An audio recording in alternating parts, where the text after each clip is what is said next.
1.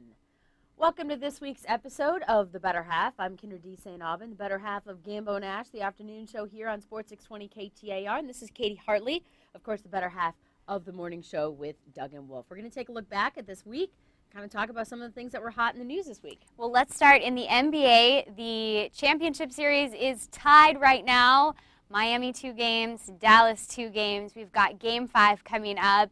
And LeBron James is the hottest topic right now. How do you feel like he's performed so far in this playoffs? Well, for me personally, I think he's performed perfectly because I don't like LeBron James. So the fact that he scored 8 points in the last game in his worst career playoff, performance ever, I'm really happy about that. And I want the Mavs to win. I know you want the Mavs to win. Of course I do. Yeah, of course you do. But, not surprising. I mean, he can kind of defer now. He's got these two other superstars, Bosh not so much as Dwayne Wade, but before, I mean, he had to carry the load. So he can check out a little bit. Unfortunately, he's also figured out when he checks out, his team doesn't win. So we'll see what he does tonight. And that's kind of the question now is LeBron James really a champion if he's capable of checking out in these big games? And in my opinion, if it weren't for Dwayne Wade, LeBron James would not be playing for the championship right now. And I think Dwayne Wade is the one reason that LeBron James is even going after a ring right now. And in my opinion, guys that check out of these kind of games, champions don't check out. Champions don't not leave everything they have on the floor. And we even saw Deshaun Stevenson. He is a bench player for the Mavs, but he's a guard. Which you have to be careful when you're talking trash and you're on the bench, but... Yeah, but I think it's okay. Yeah, in this case, it's yeah. completely fine. Go ahead. Call him out. Call out LeBron James. Deshaun Stevenson said that LeBron James checked out of Game 4, and I think that there's really no denying that. Am I right? Yeah, no. I mean, he was kind of checked out of the whole game, to be honest. And, in the past he's been able to use his defense as an excuse, but this time he just wasn't even there. No, he flat out turned over on this one. And I love seeing Deshaun Stevenson come out and tell him, you know what, you checked out. And I think it's great. I love to see it. Yeah, no bias there at all, right? Yeah, none.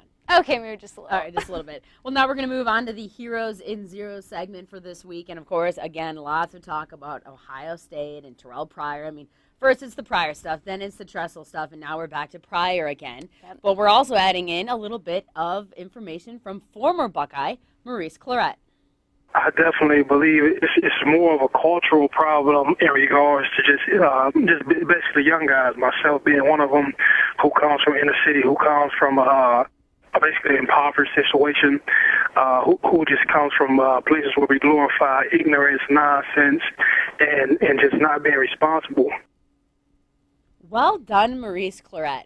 You think so? Well, we only got a little bit of his statement there, but if you kind of read the whole article and listen to all the audio, good for him. I mean, he was in that place. I mean, if someone can speak from experience, it's him. And he's not giving these guys excuses anymore. It's like, hey, yeah, we came from this place, but it doesn't mean we can't accept responsibility for our actions. He was probably at the lowest point in his life, and he's climbed back out. Now, granted, he's only playing in the UFL, but still, he's taking responsibility. He's telling these other guys, it's not the school, it's not Tressel, it's us. Take responsibility for your actions. Yes. So he's my hero for sure. And I agree with you. He is my hero as well. I think he's finally bringing to light some of these issues.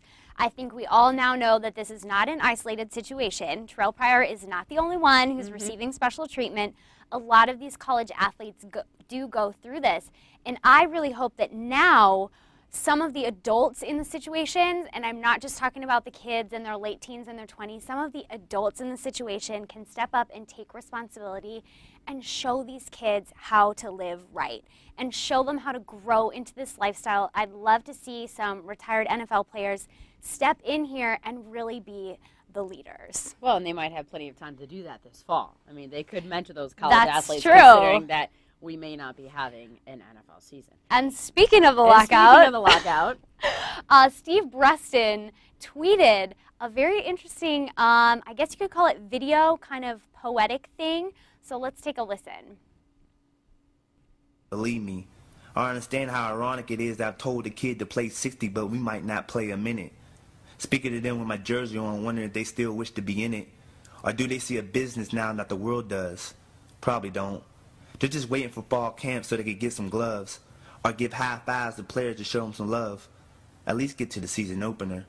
But with the lockout, all I could do is give him a shrug. He is big into poetry. He's actually very And a big fan. Impressive. Yeah, Very very impressive. I thought it was very well spoken, very well put together. I think it gets his point across.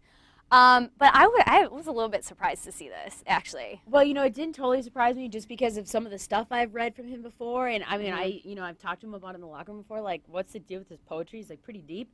But I love it because, you know what, it's the fans' perspective. He's not even talking about it as an athlete, like, hey, get me, you know, my money, get this contract, I want to play. He's talking from the fans' perspective. And bravo to Steve Breston. I thought it was great. Yeah, well, Breston, keep those videos coming. Until then, you can follow Kendra on Twitter at Kendra620. You can follow me on Twitter at FunKatie620.